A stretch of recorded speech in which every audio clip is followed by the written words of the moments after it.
ආයුබෝවන් පසන් නිවස තුලින් අද අපි බලාපොරොත්තු වෙනවා ඕගොල්ලන්ට අලුත්ම අලුත් වීඩියෝ එකක් අරගෙන එන්න. අද මම ඕගොල්ලන්ට කියලා දෙන්න යන්නේ අලුත්ම විදිහට කොහොමද සෝයා මීට් එකක් හදාගන්නේ කියලා. අපි බලමු මොනවද ඉස්සෙල්ලම කරන්න ඕනි කියලා.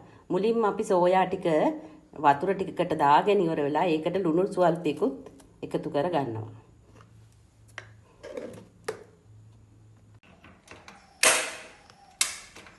ඊට පස්සේ ස්වල්ප වෙලාවක් මේක තම්බ ගන්න ඕනේ. තම්බලා අපි මේක මිරිකලා අරගන්න ඕනේ මුලින්ම. අපි දැන් බලමු මේ ආහාර ද්‍රව්‍ය හදන්න අපිට අවශ්‍ය කරන දේවල් මොනවද කියලා. මෙතන තියෙනවා අපි ඉස්සෙල්ලා සකස් කරගත්ත සෝයා මීට් ටික.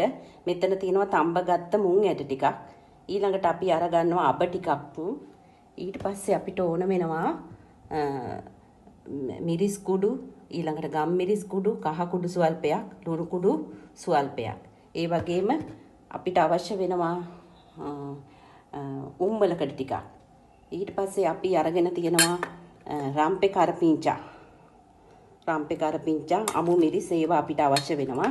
ඊට පස්සේ අපිට අවශ්‍ය වෙනවා මෙතන තියෙනවා තක්කාලි, ලූණු, සුදු ලූණු. මේ වර්ග ටික අපිට අවශ්‍ය වෙනවා. ඒ වගේම පොල් තෙලුත් අපිට අවශ්‍ය වෙනවා. ඉතින් මේ ටික අපි එකතු කරලා බලමු කොහොමද මේ ආහාර ද්‍රව්‍ය සකස් කරගන්නේ කියලා මේ සෝයා මීට් එක. දැන් භාජනයේ රත් වෙන්න තියලා අපි පොල් තෙල් ටිකක් දාගමු. පොල් තෙල් ටික රත් වෙනකොට ඒකට අපි දාගන්නවා අපිට.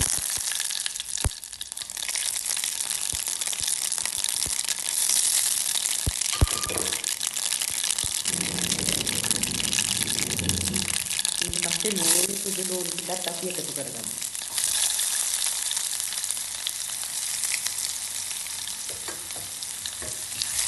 ගින්දර ටිකක් අඩු කරගන්න. ගොඩක් රස්නෙට ගින්දර ගන්න එපා. එතකොට ඉක්මනට කර වෙන්නේ නැහැ.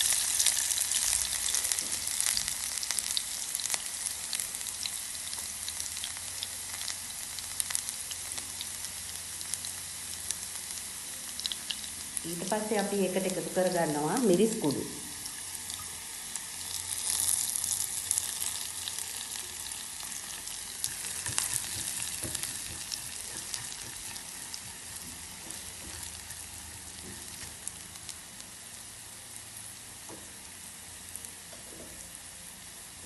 ඊට පස්සේ රම්පේ කරපිංචා ටික.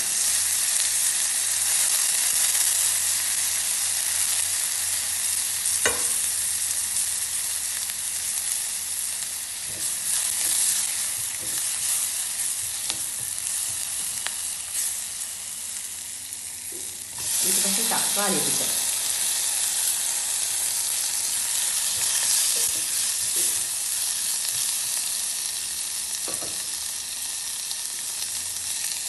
ඊළඟට මුං ඇට ටික.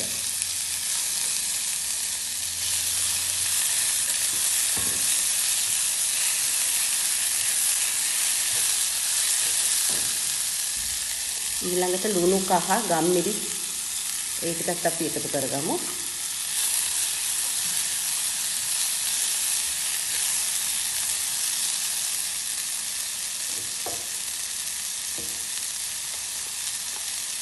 ඊළඟට උම්බලකඩ ටිකක් අපි එකතු කරගන්නවා.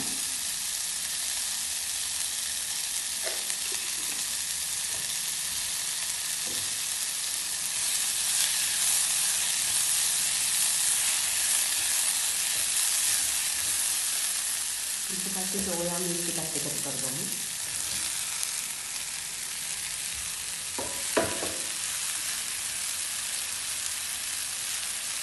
තැම්බෙන්න ඕනි වෙන්න අපිට අපි වතුර ටිකකුත් එකතු කරගන්නවා. මේකට ඕන ඔයගොල්ලන්ට පුළුවන් මීටි කිරි ටිකක් දාගන්න. මම එකතු කරගන්නේ වතුර. පොඩි වෙලාවක් තැම්බෙන්න තියන්න ඕන.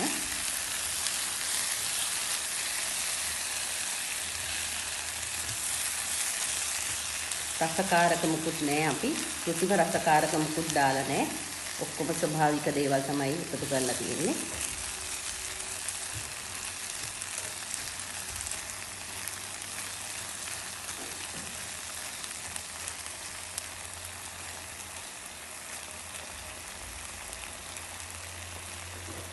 පොඩි වෙලාවක් වහලා තැම්බෙන්න තියෙනවා. ඔන්න ඉතින් වැඩේ දැන් ඉවරයි. අපි විනාඩි 5ක් විතර තමයි මේක ලිප උඩ තිබ්බේ, තැම්බෙන්න තිබ්බේ. දැන් ඔන්න අපි අරගෙන ආවා.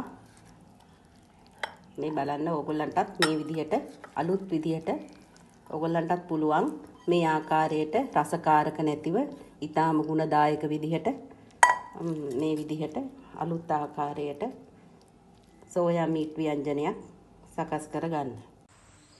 මේ කියලා දුන්න ආකාරයට ඕගොල්ලොත් සෝයා මීට් කරියක් හදලා අපිටත් කියන්නකෝ. දැන් අපි රස සෝයා මීට් කරිය චුට්ටක් කාලා බලමු කොහොමද කියලා.